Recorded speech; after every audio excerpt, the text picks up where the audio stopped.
ঘুমের তৃতীয় দিন আমাকে লটকায়া কারেন্টের শর্ট দিয়া পিটায় আর বলে, এই নবী তুমি কেন বলছো ইসলাম একমাত্র সঠিক ধর্ম? তোকে বলতে হবে সকল ধর্ম সঠিক। আমি বললাম যদি এই জন্য আনেন তাহলে করস ফায়ার সালাম। সিটিডিসির 1 নম্বর টিমের প্রধান ইমরান সে বলতো নবীরে এমন ভাবে মারবি যেন আমি এসে দেখি তাকে হাসপাতালে নিতে হবে, এই অবস্থায় তাকে রাখবি। আমি বললাম আমার অপরাধ কি?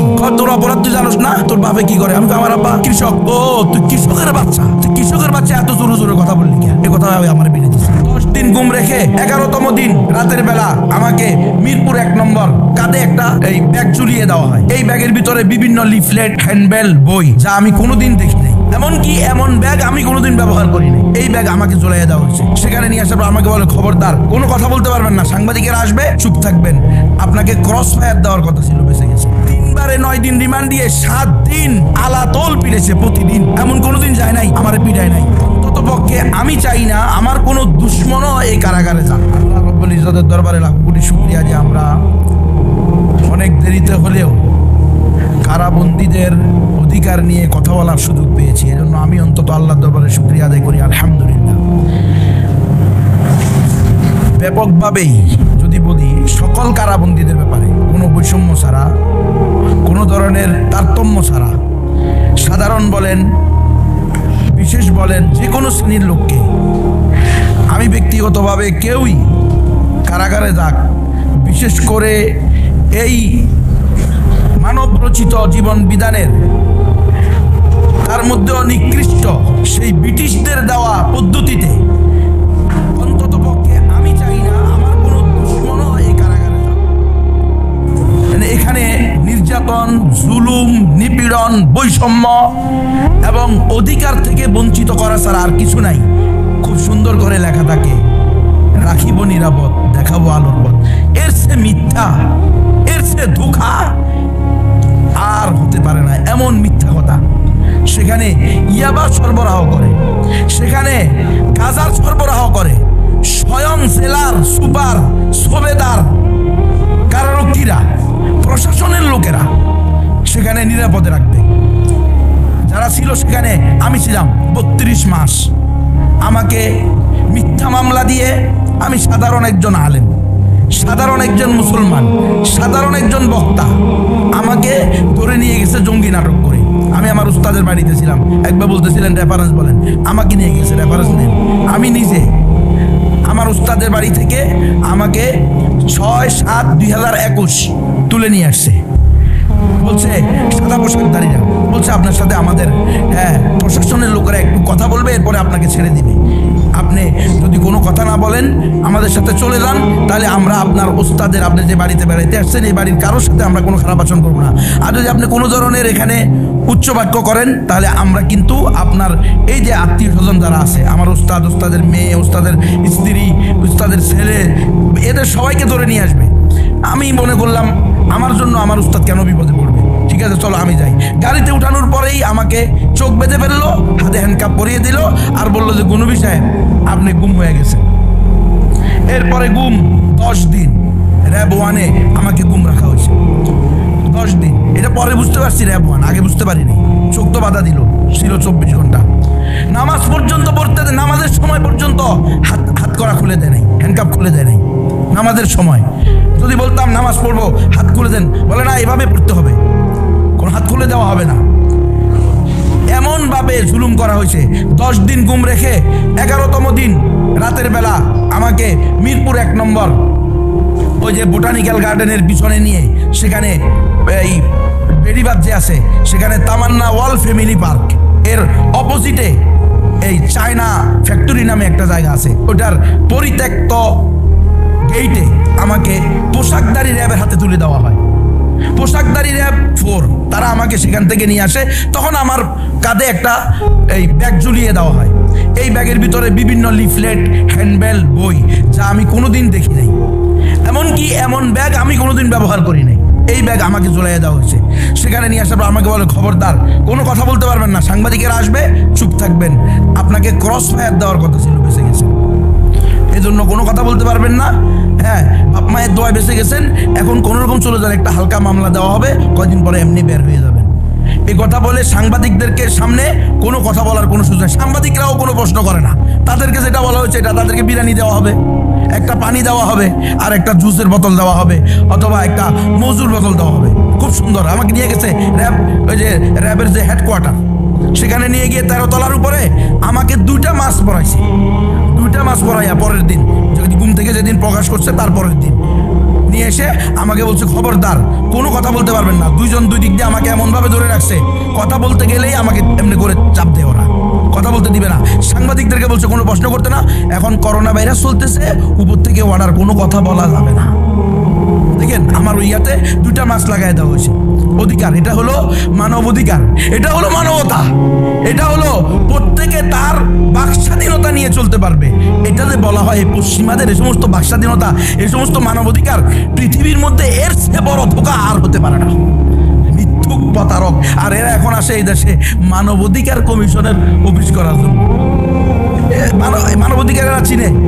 এই ব্রিটিশ ল, এর মধ্যে কোনো মানবাধিকার আছে? নিরপরাধ মানুষ বছরকে বছর জেলে থাকবে, এরপরে 30 বছর পরে রায় হবে বেকসুর খালাস পাইছে। বেকসুর খালাস পাইছে 30 বছর পরে। ওর জীবন যৌবন, পরিবার, দেশ, খেস, অর্থ, সম্পদ, ব্যবসা বাণিজ্য সব খালাস, এরপরে সে এখন বেকসুর খালাস পাইছে। এটার নাম হইলো এই বর্তমান যে ল চলতেছে আমাদের দেশে, আইন চলতেছে, এই ব্রিটিশ আইন। খুব আমরা বলি, আপনারাও বলেন দেশ স্বাধীন, আমরা স্বাধীন জাতি। কিছু স্বাধীন জাতি? বিচারের বেলায় কি আমরা স্বাধীন? যদি আমরা স্বাধীন হইতাম তাহলে স্বাধীন মানুষকে গুম করা হয় কিভাবে? কোন অধিকারে গুম করবে? কে গুম করবে? আমি যদি অপরাধী হই, আমি একজন সাধারণ আলেম, সাধারণ বক্তা, আমার বড় কোনো পরিচয় নাই, আমি সারা দেশব্যাপী ওয়াজ করি আলহামদুলিল্লাহ, সারা দেশব্যাপী দাওয়াতের কাজ করি আলহামদুলিল্লাহ। তো আমি কি গোপন লোক ছিলাম? আমাকে গুম করা হইলো কেন? আমি জিজ্ঞেস করছি গুম করছেন কেন? গুম করে প্রথম মাস শুরু করছে একদিন আমাকে, তৃতীয় দিন, গুমের তৃতীয় দিন আমাকে লটকায়া কারেন্টের শর্ট দিয়া পিটায় আর বলে, এই গুনবি তুমি কেন বলছো ইসলাম একমাত্র সঠিক ধর্ম? তো আমি বললাম এটাই তো আল্লাহর বিধান, ইন্নাদ-দীনা ইনদাল্লাহিল ইসলাম, আর আমি তো আল্লাহর গোলাম। আল্লাহ যেটা বলবে, আল্লাহ যে আকীদা আমাকে শিক্ষা দিয়েছে, আমি সেই বিশ্বাসে বিশ্বাসী হব। ইসলাম একমাত্র সঠিক ধর্ম, এটা মুসলমানদের আকীদা। ইন্নাদ-দীনা ইনদাল্লাহিল ইসলাম, পবিত্র কোরআনের সূরা আলে ইমরানের 19 নম্বর আয়াত। একই সূরার 85 নম্বর আয়াতে আল্লাহ বলছেন, ওয়া মান ইয়াবতাগি গায়রাল ইসলামি দীনান ফালান ইউকবালা মিনহু ওয়া হুয়া ফিল আখিরাতি মিনাল খাসিরিন। যে ব্যক্তি ইসলাম ছাড়া অন্য কোনো ধর্মকে, অন্য কোনো মতকে, অন্য কোনো দর্শনকে, অন্য কোনো ইজমকে, অন্য কোনো মতবাদকে ধর্ম হিসেবে গ্রহণ করবে, সেটা আল্লাহর নিকট গ্রহণযোগ্য না, এবং সে কাল কিয়ামতের মাঠে চিরস্থায়ী ক্ষতিগ্রস্তদের মধ্যে অন্তর্ভুক্ত হবে। এটা আমার আকীদা, এটা আমার বিশ্বাস, এটা আমার ঈমান, এটা আমার রবের ঘোষণা, আমি এর বাইরে যেতে পারি না। সে আমাকে বলে কি জানেন, এই বেটা তুই জানোস না দেশ চলে গণতন্ত্র দিয়ে, আর গণতন্ত্রের নিকটে সকল ধর্ম সমান, তোকে বলতে হবে সকল ধর্ম সঠিক। আমি বললাম যদি এই জন্য আনেন তাহলে করস ফায়ার সালাম, কারণ সকল ধর্ম সঠিক বলে নাস্তিক হয়ে বাঁচার চেয়ে একমাত্র সঠিক ধর্ম ইসলাম বলে শহীদ হয়ে যাওয়া 1000 গুণে উত্তম।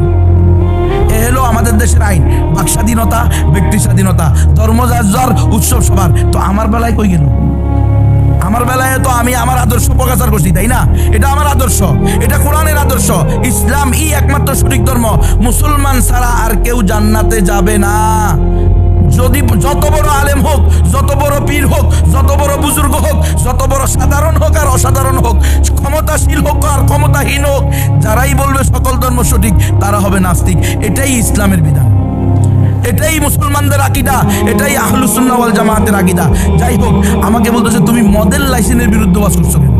আমি বললাম মডেল লাইসেন্স মুসলমানের দেশে, 90% মুসলমানের দেশে মডেল লাইসেন্স দেওয়া হবে কেন? বলতেছে এই বেটা ডমেরা দেখো না, এরা বাথরুম পরিষ্কার করতে হলে মদ খাইতে হয়।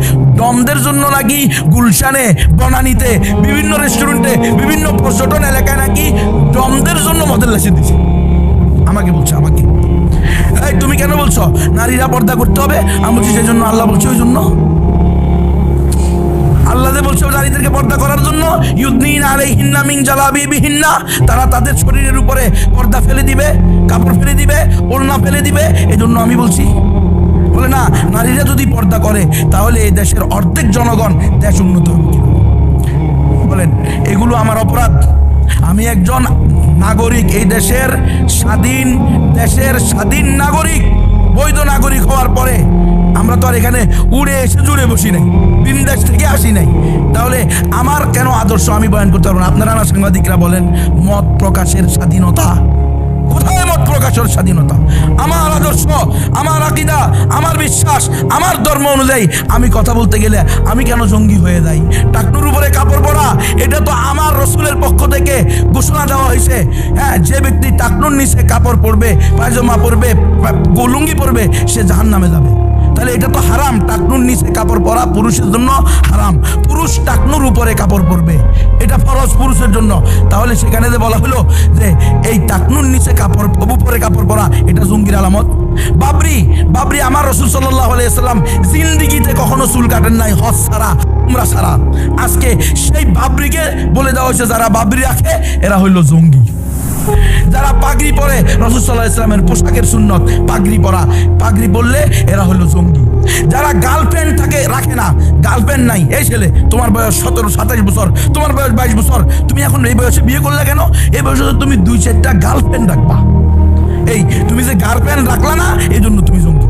জানেন আপনারা, এটা আমাদের সামনে বলা হয়েছে, আমাদের সামনে সিটিডিসি, কাউন্টার টেরোরিজম, র্যাব, এদের প্রত্যেকের কাজ ছিল এগুলো। কাদের ইন্ধনে করছে? রয়ের ইন্ধনে করছে। খবর নেন আপনারা, এই দেশকে জঙ্গি নাটক দিয়ে সারছে। এখন আপনারা বলতেছেন রেফারেন্স দেন, জঙ্গি নাটকের রেফারেন্স লাগবো কেন?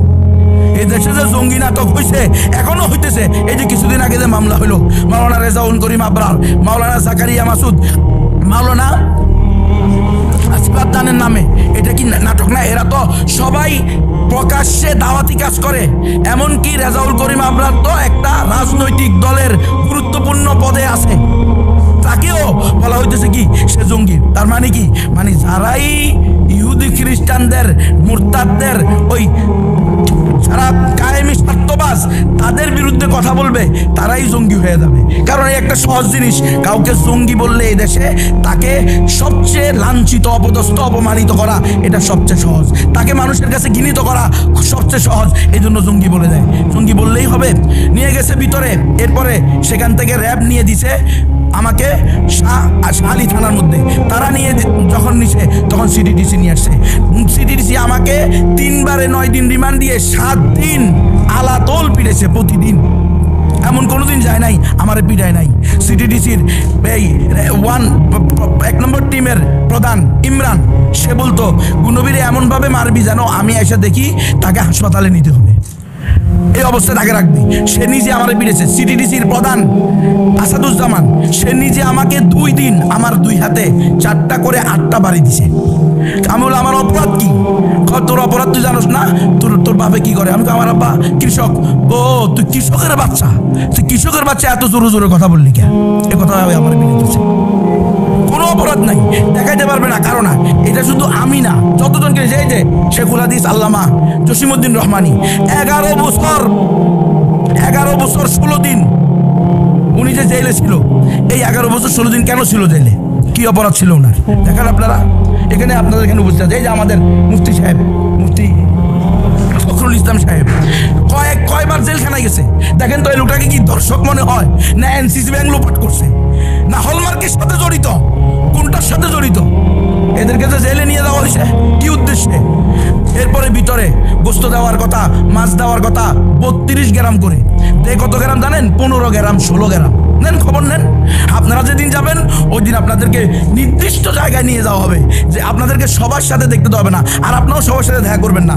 আপনাদের মধ্যে কেউ ভালো থাকতে পারে, কিন্তু অধিকাংশের ব্যাপারে আমরা শুনেছি ওখানে গেলে নাকি অফিস থেকে বান্ডিল দিয়ে দিলে আর ভিতরে যায় না, রিপোর্ট দিয়ে দেয়, না জেলখানা সব কিছু ঠিক আছে।